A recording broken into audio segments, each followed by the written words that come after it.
یہ ایک دفعہ اتنا فاقہ آیا کہ حضرت علی جیسی ہستی نے بھی کہا جاؤ، تو آپ تشریف لائیں اور دروازے پہ دستک دی تو اتنا پیار تھا۔ جب حضرت فاطمہ گھر میں داخل ہوتی، اللہ نے ہمیں اولاد کے ساتھ کیا سلوک کرنا ہے، اللہ نے ہمیں اپنے نبی سے یہ بھی سکھایا۔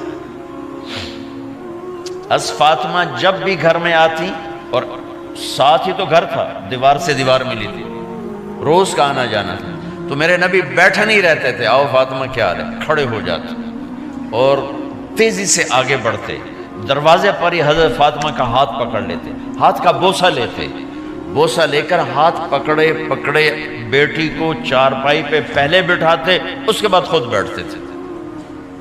اکرموا اولادکم، میرے نبی نے کہا اولاد کو عزت دو، پھر وہ تمہیں عزت دیں گے۔ ہمارے ماحول میں اکثر ماں باپ نے اولاد پہ ڈنڈا ہی اٹھایا ہوتا ہے، پھر ان میں بغاوت پیدا ہو جاتی، پھر کہتے ہیں اولاد نافرمان ہے۔ آپ نے دستک دی تو کہنے لگے یہ تو فاطمہ کی دستک ہے، خیر تو ہے، پہلے تو کبھی اس وقت میں آئی نہیں۔ تو آپ نے ام ایمن سے کہا دروازہ کھولو۔ ام ایمن نے دروازہ کھولا تو آپ نے استقبال کیا، بٹھایا، پوچھا بیٹی کیا ہوا، اس وقت میں کیسے آئیں؟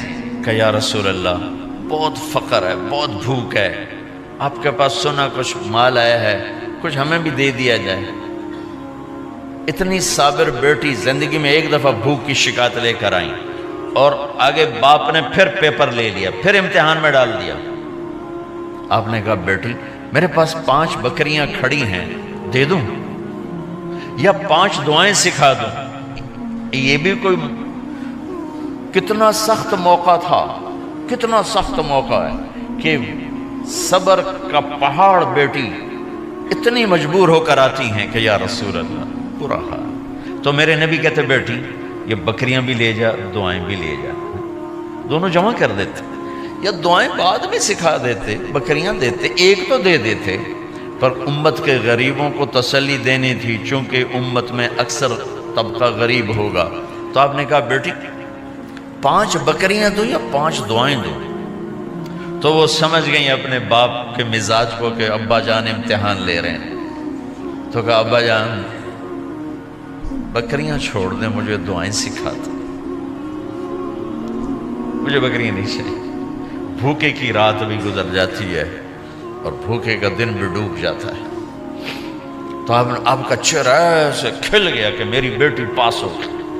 کہا بیٹی آپ تم دعا میں یہ کہا کرو یا اول الاولین یا آخر الاخرین یا ذا القوة المتین یا راحم المساکین یا ارحم الراحمین، یہ تیرے لیے 5 بکریوں سے اعلیٰ چیز۔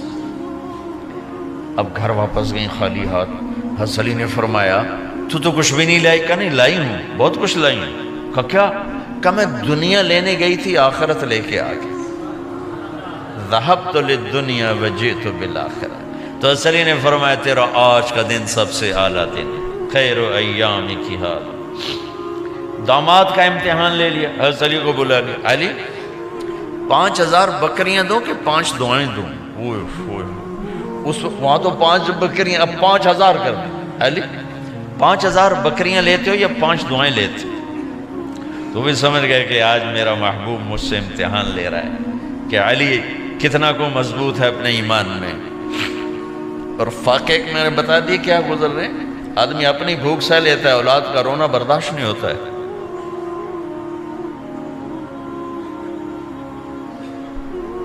علی 5 دعائیں دوں کہ 5000 بکریاں؟ حضرت علی نے عرض کی یا رسول اللہ دعائیں سکھا دیں، بکریاں نہیں چاہیے۔ میرا نبی کا چہرہ کھل گیا کہ میرا داماد بھی پاس ہو گیا۔ علی تو یہ دعا مانگا کر روزانہ، اللہم اغفر لی ذنبی ووسع لی خلقی وبارک لی فی رزقی وقنعنی بما رزقتنی ولا تذهب قلبی الی شیء صرفتہ عنی۔ یہ 5 دعائیں تو مانگا کر، 5000 بکریوں سے زیادہ ہے۔ اللہم اغفر لی ذنبی، اللہ میرا گناہ معاف کر، وسع لی خلقی، میرے اخلاق عالی شان کر، بارک لی فی رزقی، میرے رزق میں برکت دے، قنعنی بما رزقتنی، مجھے لالچ سے نکال دے، مجھے لالچی نہ بنا، مجھے حریص نہ بنا، ولا تذهب قلبی الی شیء صرفتہ عنی، جو تو نے مجھے دیا نہیں اس کی میرے اندر سے طلب بھی ختم کر دے، مجھے اس کا طلبگار بھی نہ بنا کہ یہ 5000 بکریوں سے زیادہ ہے۔ میں نے تھوڑا سا اپنے نبی کے گھر کا نقشہ آپ کو بتایا کہ یہ چند دن صبر کی دنیا ہے، اللہ راضی ہو گیا تو موت سب سے خوبصورت پیغام۔